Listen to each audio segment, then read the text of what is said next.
Scores. Welcome back. It's your boy Sean Suge Amos, and this is the Real Hooper Show. And I gotta admit, I'm a little sad, man. I'm a little sad. Basketball, NBA is over. The Knicks won. I'm excited about that. But man, what we gonna talk about, man? What we gonna talk? I mean, WNBA is good. WNBA got a lot going on, you know. But I guess we just gotta talk hoops. Gotta talk real hoops, man. So that's what we're going to do today. We're going to talk about what's going on in the basketball world, some of the conversations that's being had at this moment. And I want to react to them. I want to talk about them, man. I got my guy E here. Yo, what's good, bro? What's up, man? How you feeling, bro? Feeling good, man. Man, that's what I like to hear, bro. Listen, bro, even if you told me you wasn't feeling good, I wouldn't have cared anyway. Like, you know what I mean? That's just something I like to ask. You know, it's nothing I really care about. Like when I ask somebody like, how you feeling, man? Yeah. I'm just hoping they be like, it's good. I hope you don't got like, you know, my turtle died. And you know, man. And then the goldfish, they about to go too. That's crazy. My dog gotta get nails clipped. You know, I don't really care about that, bro. I don't care about that. I'm one of them people, bro. Like, right. You know? Yeah. I'm one of them people. Like I got a dog. But I don't care about other people's dogs. Like I walk my dog, they be like, oh, what is your dog? What's your dog's name? And I feel like, I gotta ask them about their dog. You know what I mean? I'm one of those people, bro. Man, what we talking about today, man? So it's a lot been going on, man. You know, I watched this interview, right? I watched this interview with Dwayne Wade, Shaquille O'Neal, Antoine Walker, Alonzo Mourning, Dallas Haslam, Donnell Arthur, all guys who played, Gary Payton, all guys who played for the Heat. And they had some interesting stories. And I like watching these videos because they, you know, when you grew up in that era, in real time, we didn't really get the back end. We didn't really get what was going on in the locker room. As fans at that time, all we had a chance to do was actually just see them play. So I'm watching, and you know they're doing comparisons, and that was pretty interesting to me because for the comparison part, I like to know who they think they play like, or who in the league at this moment they play like. So we want to play the clip. Yeah. So play the clip where Alonzo Mourning got offended. Alonzo Mourning got offended with this. Let's check this out.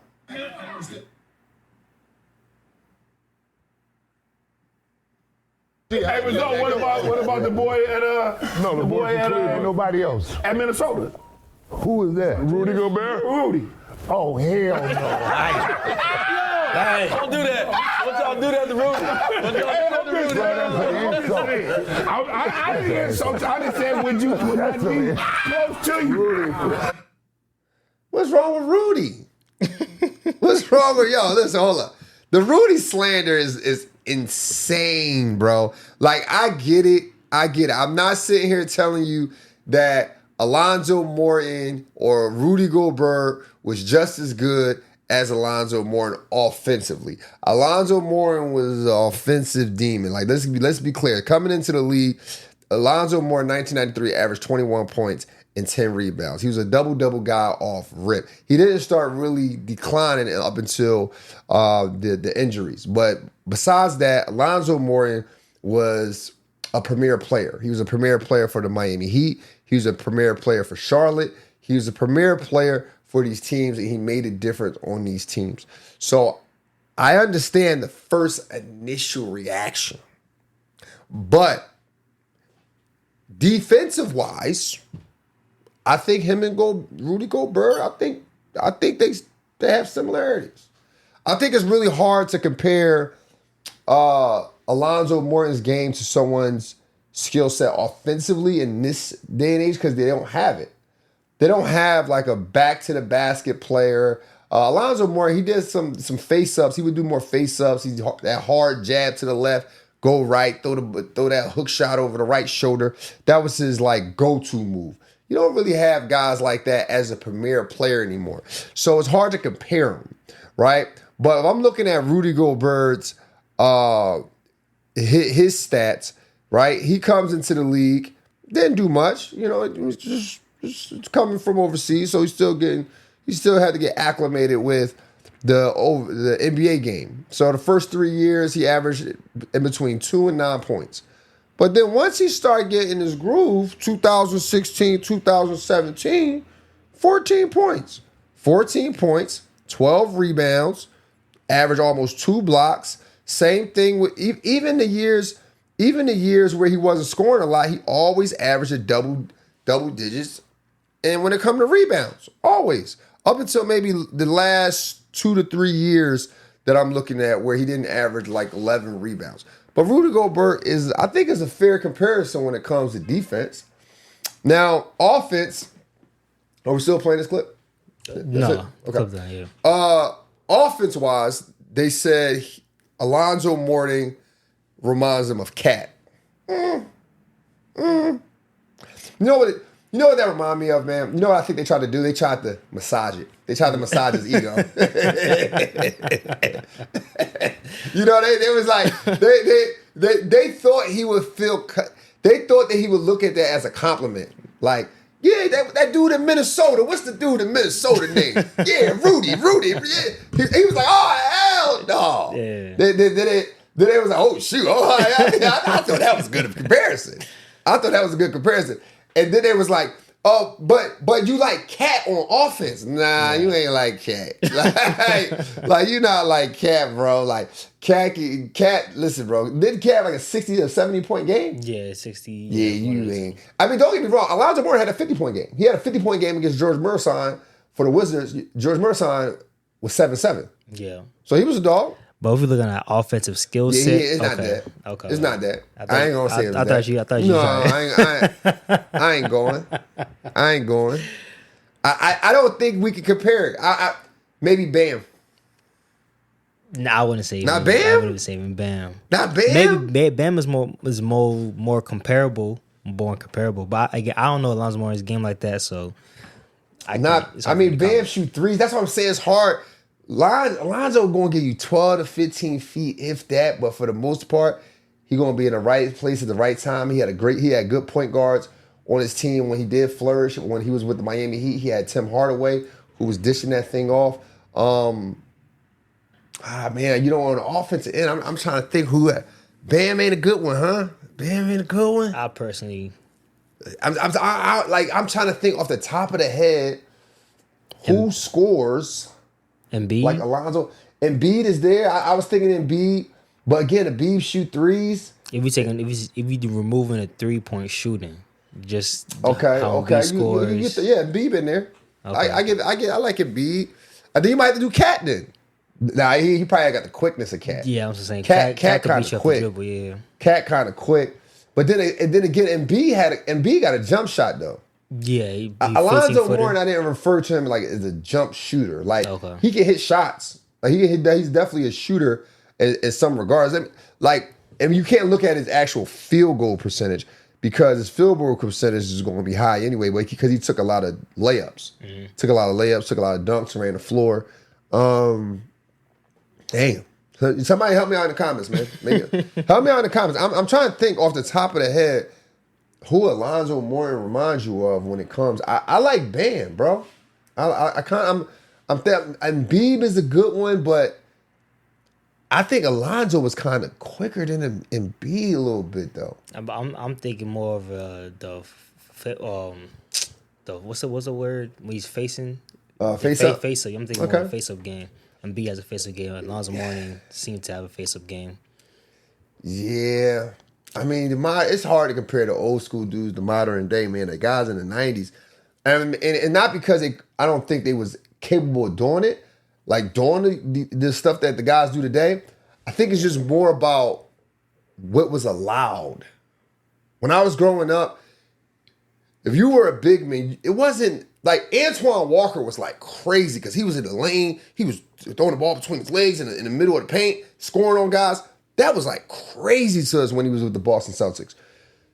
When you was a big guy, you catch the ball, drop step, pump fake. You always go to the middle, hook shot, up and under. Like, that's all you really did. Catch the ball off the rim, go score the layup. The guys who did that at a high and efficient rate were the best big men. And you didn't have to do much. If you shot a 12-foot jump shot, great. 15-foot jump shot, great. You can stretch the floor a little bit from that range, great. But if you shot threes, you better be knocking it down. It better look good most of the time. Other than that, the coach despised it. So it's like, I can't get mad at Alonzo Mourning for having limited skills at that time because that's what the game allowed. They didn't dribble. They didn't do anything. It's hard for me to say Cat, Joel Embiid when I know they can dribble, when I know they can get to a dollar. Joel Embiid led the league in scoring. He led the league in scoring. You know what I mean? Like, you talking about former MVP. But if we subtract the threes, then everybody's kind of comparable at that point. So I don't really want to do that. I'm gonna stick with Ben, bro. I'm gonna stick with Ben. What else we got? What else we got on the menu today, brother? What else we got on the menu, man? We doing all reaction videos today. Shaq said he wanted to get one before old boy. Let's talk about that. Let me see what Shaq talking about. Now, this is important. This right here is important, bro. Because everyone always see, here's the thing. I'm not going to lie to you, man. First off, R.I.P. Kobe. When Kobe passed away, right? When Kobe passed away, I feel like guys start backpedaling a little bit. You know what I mean? Like, don't get me wrong. I think Shaq and Kobe was in good standings before he passed away because they did do that interview. They did talk. But when growing up and you follow basketball, you know Shaq and Kobe didn't like each other. And they had their reasons. They had their reasons why they didn't like each other, and they had a lot to do with off the court. Had a lot to do with they had a lot to do with the ego, the male ego, the alpha ego. So they couldn't coexist. They couldn't coexist. And when Shaq left, Kobe's biggest quest was to have more rings than Shaq. And Shaq's quest was, I want to show y'all I can win without Kobe. Well, I can win again without Kobe. Because Kobe felt like, yo, this is my ship. You should be working harder. And Shaq like, yo, I don't know what you talking about, bro. I was here before you, and I've been that guy. I got 3 finals MVPs. You fall in line. So it was a big deal. So check this clip out. Let's take a look at this. Why do you need that championship so bad? Because I wanted to get one before old boy. That's it. Yeah, that's it. That's the only reason. That's it. That's So all. we was just. Who you chasing who? I wouldn't chase nobody. I wanted to get one before old boy. Get one for Kobe. Before Kobe. So we was just pawns. You was just the pawns in your story. The whole time we was just. Yeah. Oh boy. Now, here's the thing that stands out to me the most. He didn't say I wanted to win. I wanted to get one before Kobe. I wanted to get one before my little brother.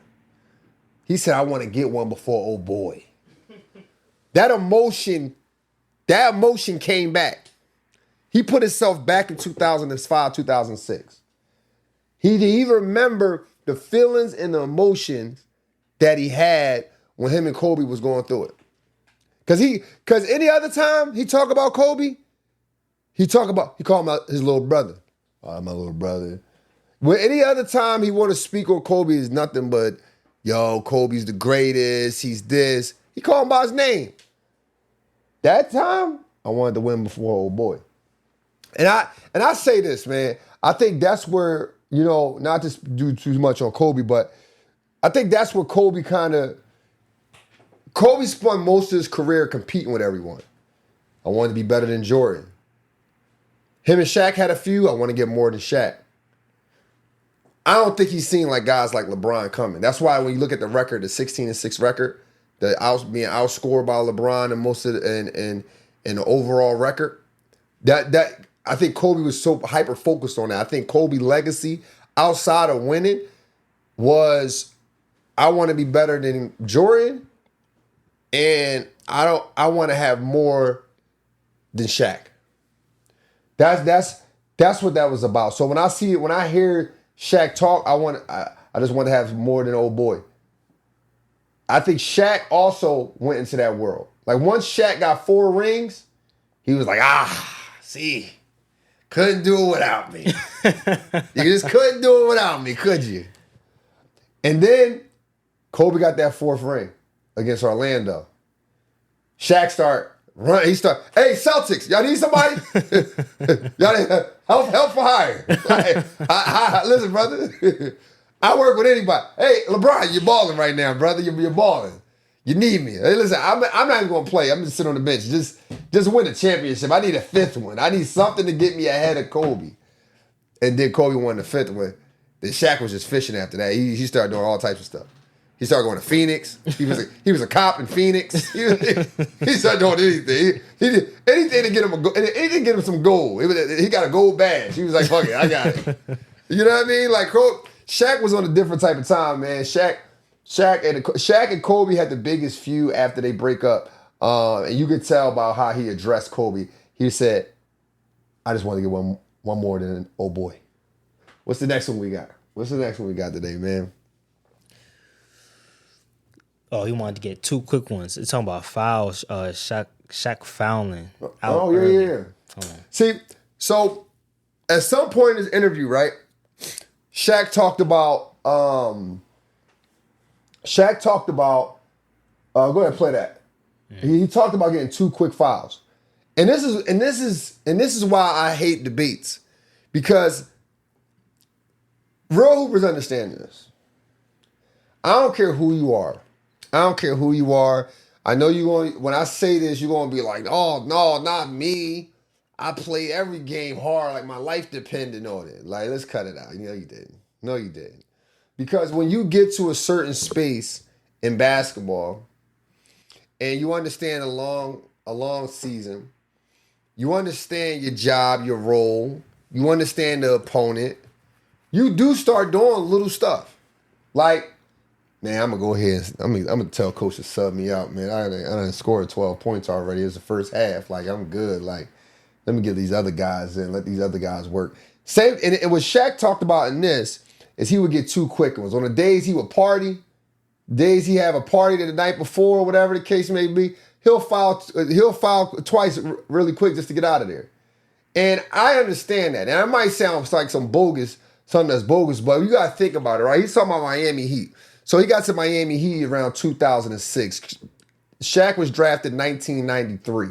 That means Shaq, or not, was it 92? That means either way. That means Shaq was in year 13. He was in year 13 or 14 at that time. He ain't got nothing to prove at that point. You talking about a guy who been to the finals at this point. I mean, we're not including the Heat 4 times. He ain't got nothing to prove. He been the most dominant center in the game. So yeah, and he partying every night. So he getting 2 quick ones. Let's play this clip. To tell y'all this shit now, but this is real, okay? Golden State on the bus after shoot around. He taps me on the shoulder again. I'm gonna pick up 2 quick ones. I ain't got it tonight. I ain't got it tonight, big fella. You gonna play a lot, so just letting you know I'm gonna pick up 2 quick ones. That's what we call communication. Real hoopers understand. Real hoopers understand. You ever did that? Nah, he was selfish. He tried to take all the minutes. He played it. You heard what he said? He played against Golden State. Golden State wasn't good until Steph Curry. I mean, don't get Baron Davis and them had their moments. They had the We Believe team, but there wasn't no threat to win no championship. The teams that was a threat to win a championship, the Golden State teams, the Steph Curry teams, the Klay Thompson teams, the Kevin Durant teams. So I can imagine whatever Golden State team he talking about, they didn't need Shaq's services that night. And Shaq knew that. He was probably on a cell phone, tapping in with E40 and them, Mac Dre and them. Yo, I'm about to touch down, bro. What we doing tonight? Me in San Francisco, talk to me. Too short, talk to me. Talk to me nice. Bring him out. Yeah, I ain't playing that much tonight. 2 quick fouls. And that's the thing when it comes to debates, because I understand players. I was a player. I'm a coach. I've coached players. I've coached at every level with the exception of pro. So I know what goes on in the locker room. I hear what goes on in the locker room. These guys ain't playing hard every night. And you may say to yourself, well, they're getting paid millions of dollars. Do you getting paid what you get paid at work? Do you go hard every day? You go hard every day at work, E? Every day, bro. No days off. Cat. Shift start at 9, E walk in at 9:01. Ends at 5, E walking out 4:59. It's crazy. He knows extra work to do. He's storming out of there. He ain't trying. He's saying nothing. You ain't giving 110%. So when it comes to these guys, I don't expect these guys for 82 games to be the same player each time. What's the next one we got today, bro? Winning is boring. Yeah, winning is boring. We still talking about this interview, man. This was a good interview. This is a really good interview. Shaq really dominate.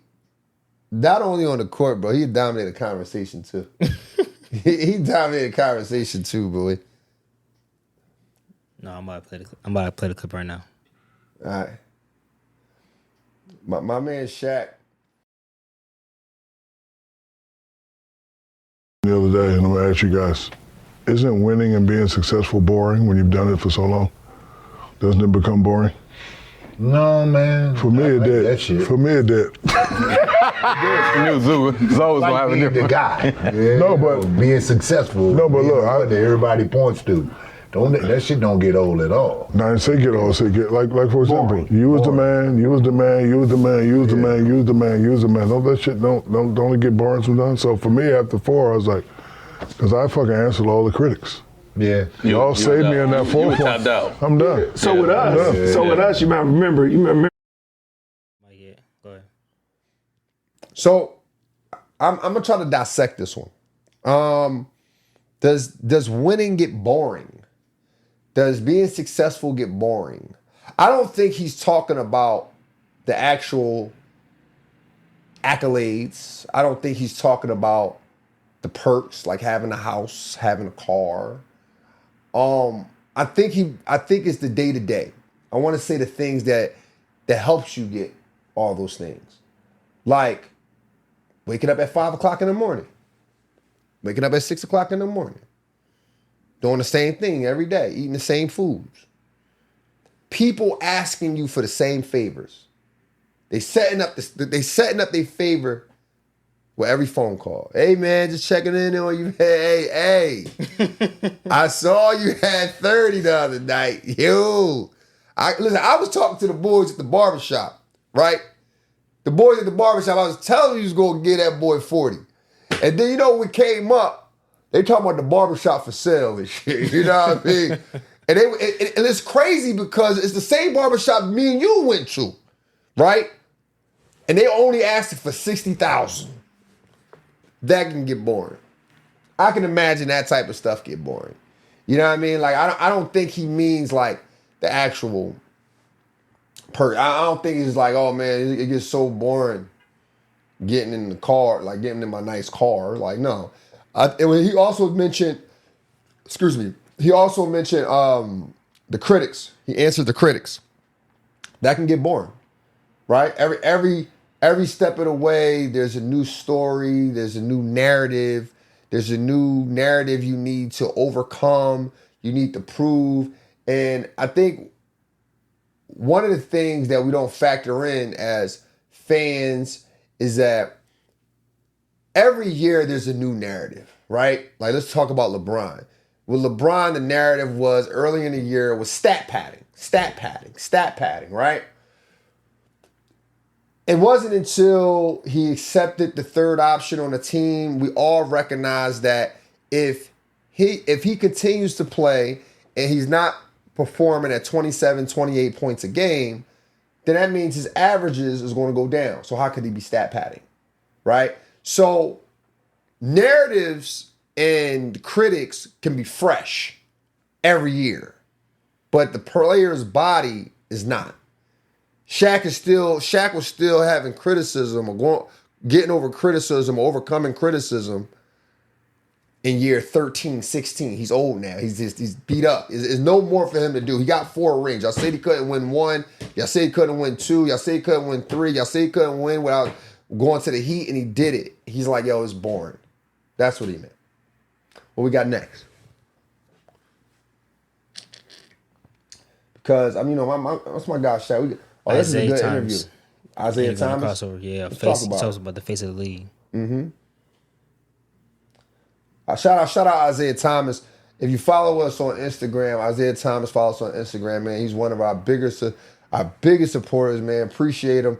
He might post our clips at least once or twice a week.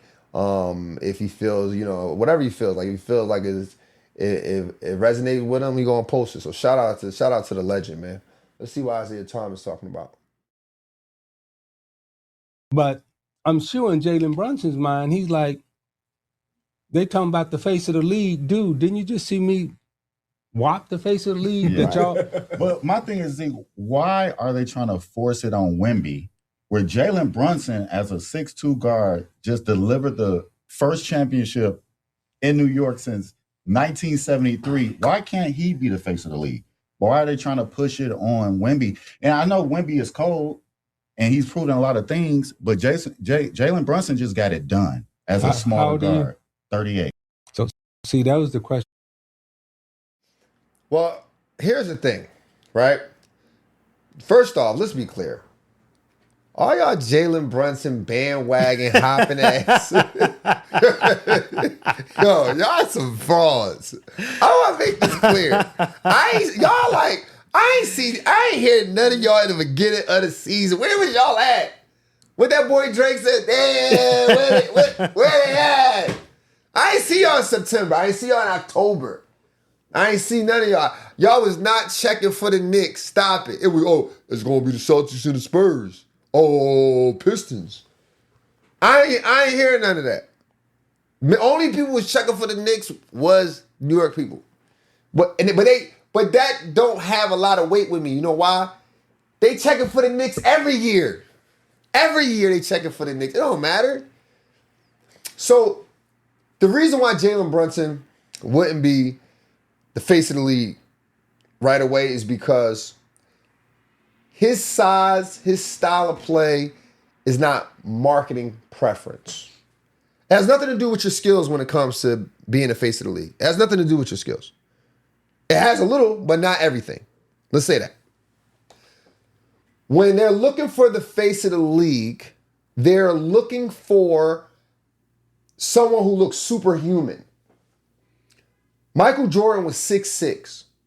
He can jump, fly, everything we used to look at him as. How often do you walk up the street and you run into someone who's 6'6"? Not often. Then imagine this person shooting, dunking, playing defense, all these things. Superhuman. Now, you may say, well, Steph Curry was the face of the league. True. But in order to be the face of the league and you under 6'5", 6'6", you have to have the people's attention. They wanted to make Allen Iverson the face of the league. They did. They tried. But he had too much stuff going on. Too much jewelry. too much rap albums. Hanging with the... Too much. But he had the attention of the public. Everybody was cutting up socks, wearing it as a sleeve. They knew he had the attention. Steph Curry, every kid is shooting threes, even if they can't shoot threes. If I coach, if I try to teach a kid, hey man, shoot this 15-footer, hey man, shoot some form shots, work your way back. You know what they're doing? Let me try to shoot this three though. Let me shoot this three before I do the form shooting. What? Come on, bro. What are we doing, man? What are we doing? Jalen Brunson, if kids start jump stopping in the paint, he got the people attention. If kids start shooting 15-footers, he got the people attention. If they start making one move and staying on the driving line and attacking, he got the people attention. He might be the face of the league. But they're going to keep pushing Wemby. Why? Wemby's 7'4". He is a skilled athlete. He looks superhuman. If you had a brand, if you had a league, Do you want the person who is at average height? At average height to be the face, or someone that's going to be attractive? Do Jalen Brunson got a nickname? Captain Clutch. Nah, bro. You just made that up. You just made that up. Hell no, bro. Heck no. And that's kind of. And I might even, have to pause that. What? Captain Clutch is crazy. I was just listening to that. Captain Clutch, bro. Captain Clutch, Captain, I need to say Captain Clutch. I was like, that's kind of crazy. Captain Clutch. Nah, that ain't it. It's cool, but it ain't better than the Alien. Nah, it's not better than it. Ain't better than the Alien. Everybody, if I told you they caught an alien last night, is at the museum, would you want to go and see it? Yeah, of there course, you go. There you go. You want to go see that before you see Captain Clutch.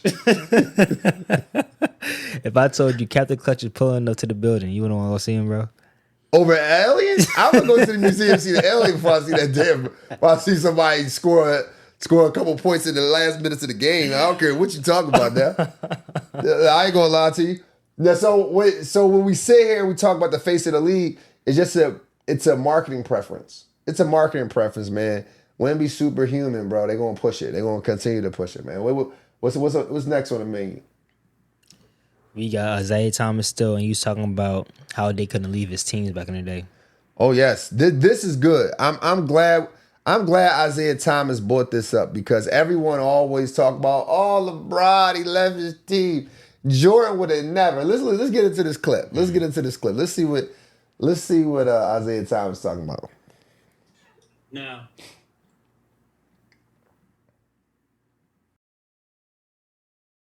reason why we couldn't, we couldn't change teams.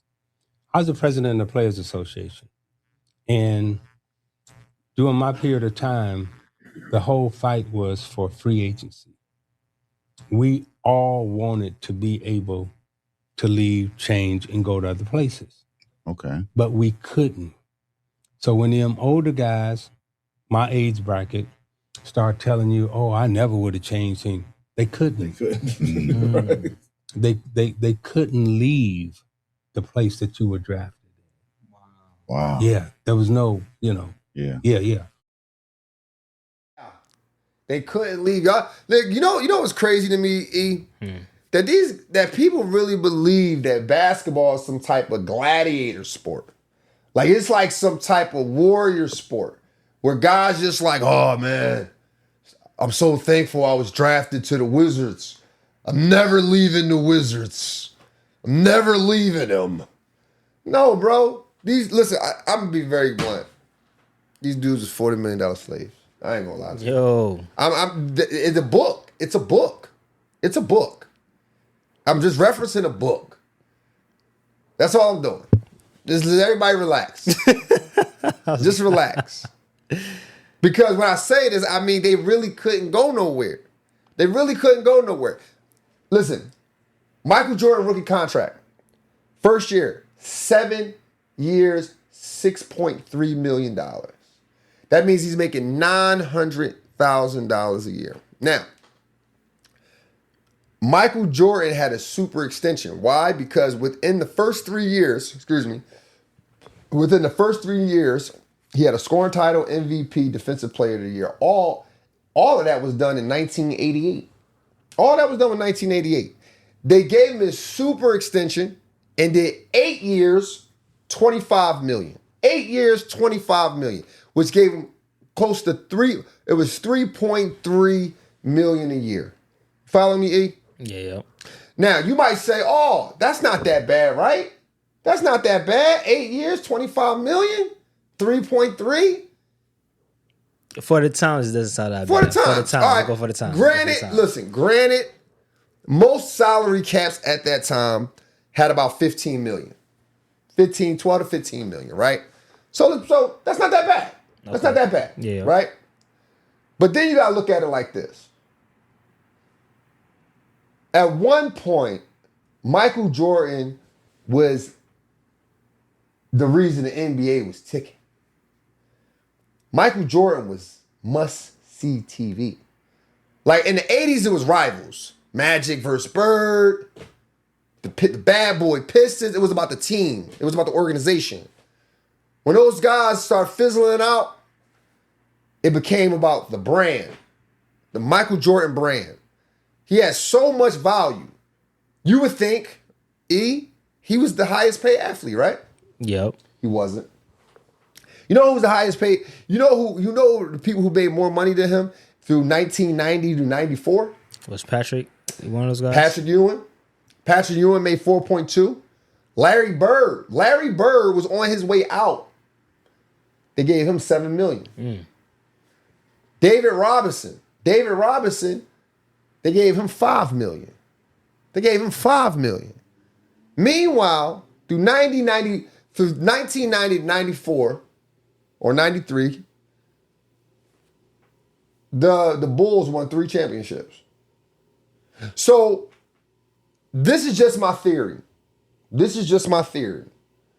When it was time for Michael Jordan to make a decision, do he wants to play basketball after the passing of his father, I truly believe that the money that he was getting paid factored in.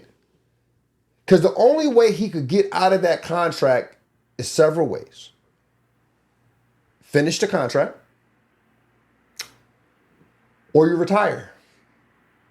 He said, okay, I'm going to just retire. I'm getting more money off endorsement anyway. I'm going through something with my family. I don't need this. Even when he came back, he still had to finish out that contract. That's why they didn't leave. They couldn't. Go look at Magic Johnson, 20 million. 20 million, lifetime deal. What, 25 years, 20 million? That was his contract? 25 million. Yo, bro, that's a crazy contract. Larry Johnson had 103, I think it was $110 million for like 12 years though. Ain't that bad. That's not that bad. Compared to 25, 12 23. years? 12 years. Bro, you just say Magic Johnson had 25 years, $23 million contract. Yeah, $1 million was a lot of money back then. That's still in the terrible. in the 80s. That listen, bro. That might have sounded good. But you in LA, we compare What? Larry Johnson's. Well, he was in Charlotte, wasn't he? 100 mil for 12 years. Yeah, In Charlotte, dog. That's terrible. that is terrible. That's terrible. It wasn't 100. It was 12 years, 84 million. Okay. 12 years, 84 million is insane, bro. Like, and so when people sit there like, oh, they wouldn't have left, they wouldn't have did this, they wouldn't have did that. The reason why they wouldn't have did it is because they couldn't. He was going, don't get me wrong, sure, you get paid $7 million. But for 12 years? Come on, bro. What's the next one on the menu? Next up, we got Kenny on the pivot. He says MJ wouldn't have won 8 rings in a row. He wouldn't have won 8 rings? Yeah, he wouldn't have won. Mm-hmm. Let's see what Kenny talking about. Kenny always talking some crazy stuff, bro. I don't think that's crazy, though. Because I personally believe Houston had their number. I think Houston had their number.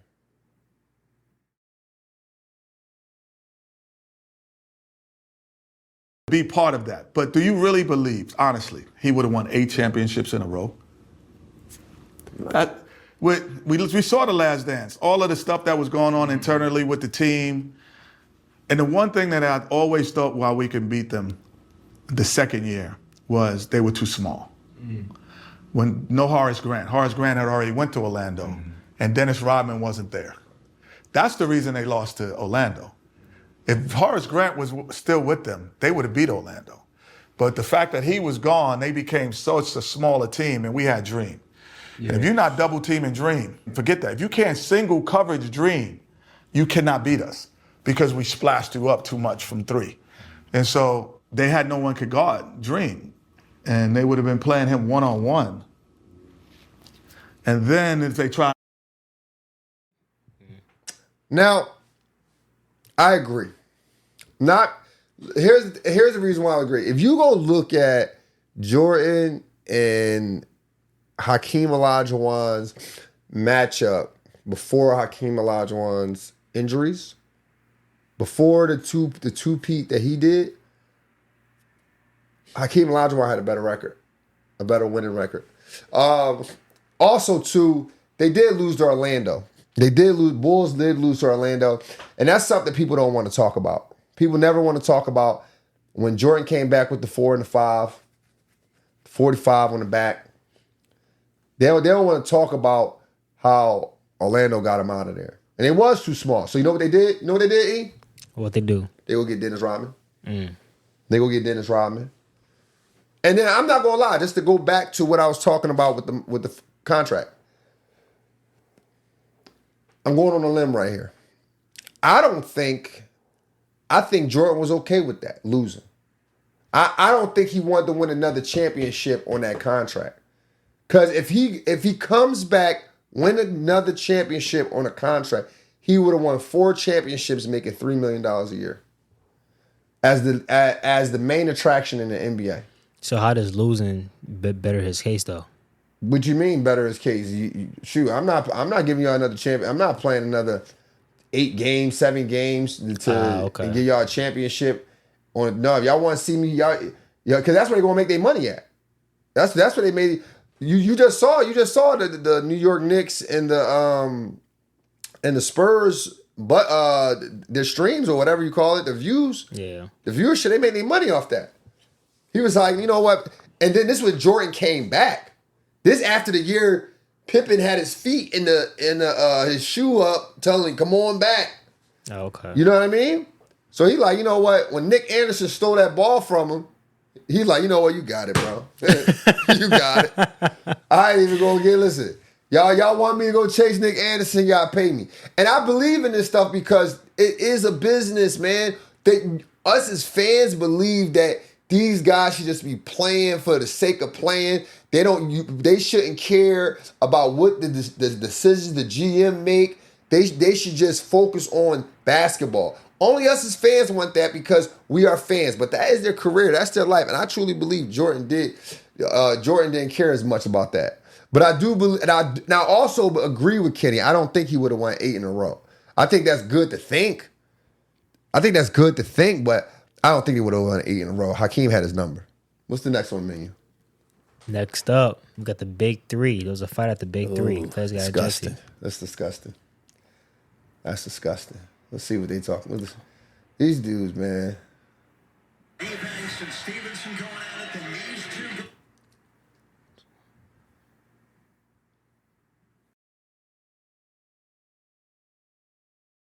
No mic. All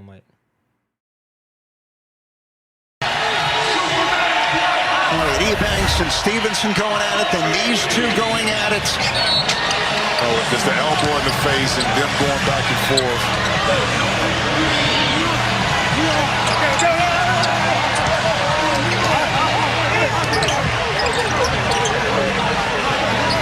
I'm all for the physical play, but I want to see guys hoop.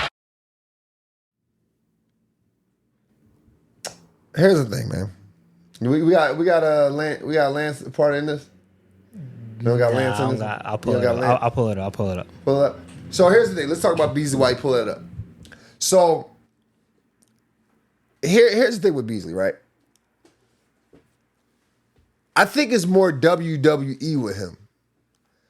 Like, I think he knows what sells. I think him going out and just playing basketball no longer sells. I think he understands that people want the antics. People want the wild stuff. But I don't think he understands that we really don't need it. There's a difference between wanting something and needing it. I think his game speaks for itself.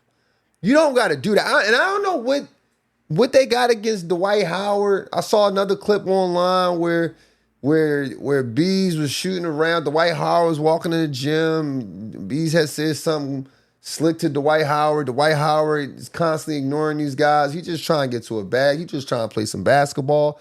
That's what I think they should do. I mean, I'm looking at, the biggest thing for me, 2 things in this. I'm looking in the crowd and I'm seeing young people. I'm seeing little girls, little boys. And it's such an intimate environment. Like they're right up on the court. It's not like a big court and it's 20,000, 18,000 people in the gym. They're little kids in there, and you just acting wild and crazy, and their parents got to explain this to their kids. They got to explain this to their kids. The second part of it is this. As an entrepreneur, I understand to a certain degree what Ice Cube is trying to build. And he's done a great job with this, by the way. He's now on CBS. And listen, I don't know. Like, I remember the NBA, they used to be like that too. They were getting little scuffles, but that ultimately used to hurt the NBA. That's why when Jordan came in, it was a good pivot to more wholesome and more wholesome entertainment. And then you may say, well, they still was fighting. But yeah, they do. But they got like 30 teams. Like the kid might be up in the stands. You talking about someone who's trying to build something. There's a 3-on-3, is intimate. He's trying to get more sponsorship, more brand deals. He's trying to get more partners with this thing. And you got two guys in this league who just can't play basketball. They got to do the antics.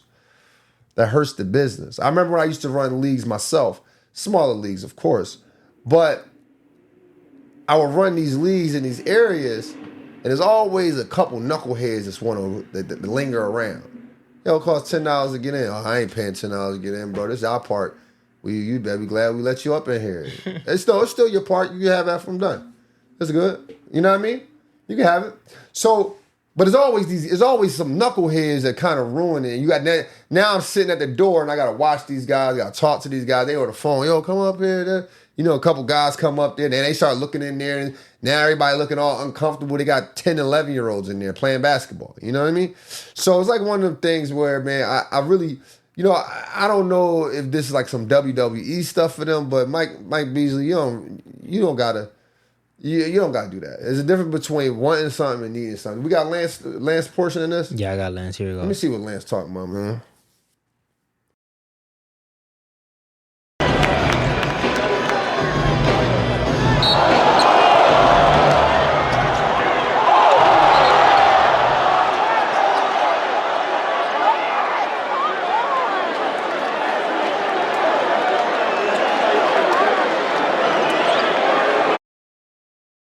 First off, is there a rewind or no?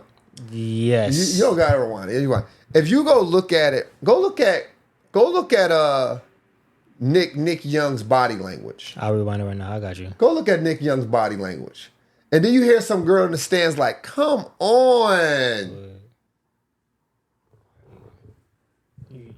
You hear her say, come on, because it's like nonsense. We came here to watch basketball. I got my kids here. Look, just look at this. Look at this. Look. What you doing? Why are you doing that? Look. Look at Nick. Look at Nick Young. Look at Nick Young. Watch Nick Young body language. Come on, like he confused. He like, yo, what is he doing, bro? What is he doing? We just hoop. First off, look, I ain't gonna spend too much time on this. Lance Stevenson. I'm not gonna throw Beasley. I think Beasley. I'm gonna throw Beasley in there. Forget it. I'm gonna throw Beasley in there. These two guys are men who don't want to outlive their childhood. They don't want to outlive their childhood. Like you listen to them in interviews, everything is about their childhood. I mean, how old is Lance Stevenson? Lance Stevenson's got to be what, 37? 36? I know Beasley got to be around my age, 38, 39. Like these guys are older guys and just haven't outlived their childhood. Their ego means everything. They're 35 years old. Their bravado is everything to them. They want everybody to see their ego rather than their game.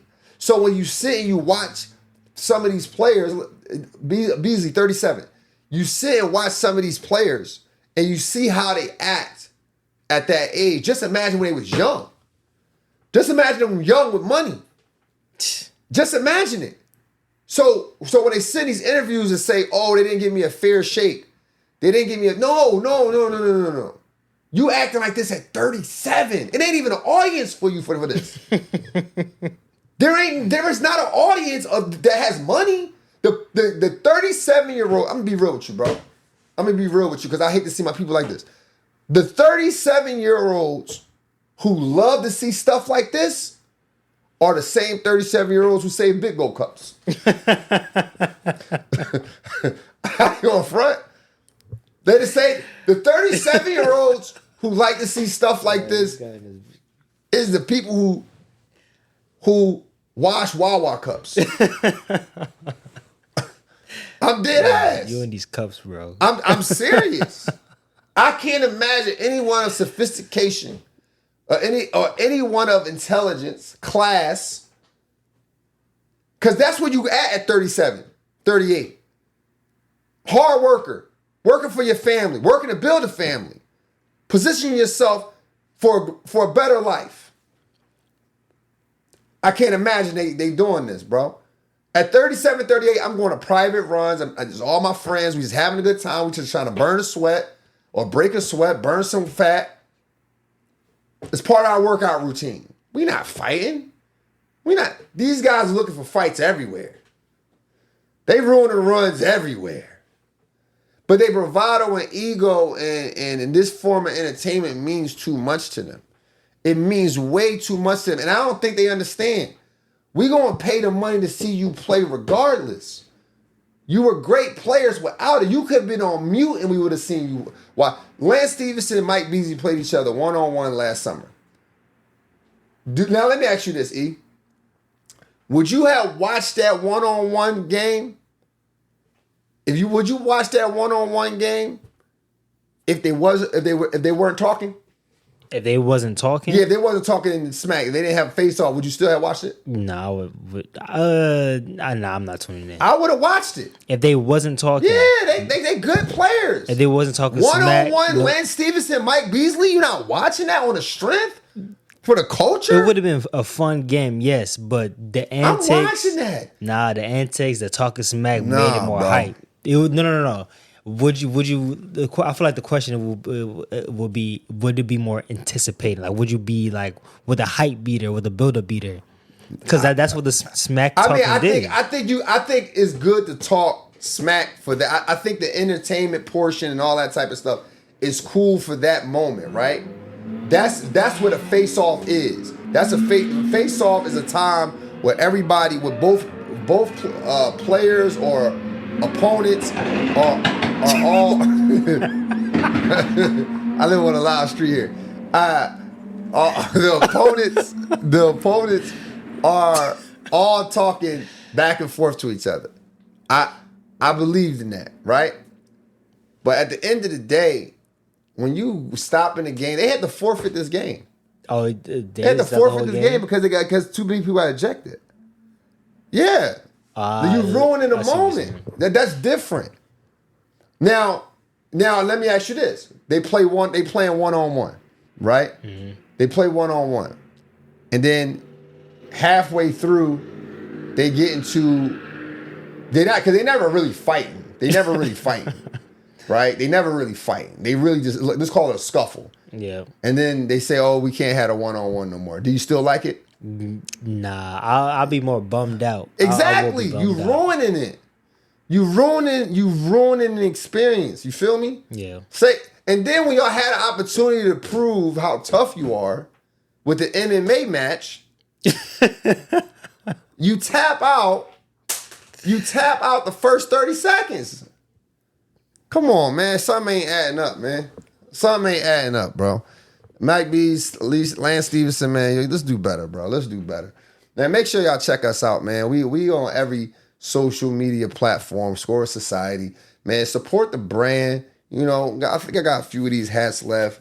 We got some comfortable shorts, comfortable hoodies, 25% off when you use code REALHOOPERS at checkout. Make sure y'all tap in. Go to goalsactivewear.com and get yourself some shorts, man. Get yourself some hooping gear.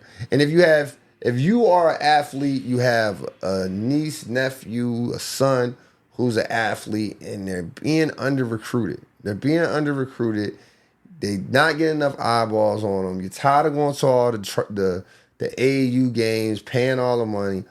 I'm going to help you out. We partner with Scouter's College. Scouter's College is a recruitment platform. It's a recruitment platform that you can just make a profile, put your game film in, and now hundreds of coaches can view your game film. They can filter out what player they want. We want to look for a 6'2 player, 220 pounds, and they start finding you. So make sure you go to scouterscollege.com, check it out. They also offer NIL deals. If you decide to upgrade your profile, use code SCORE Society. Use code SCORE Society, get yourself a discount, man. But there you have it, man. That's another show for the real hoopers. We out of here. Until next time, let's continue to think elite and together. Welcome to SCORE Society.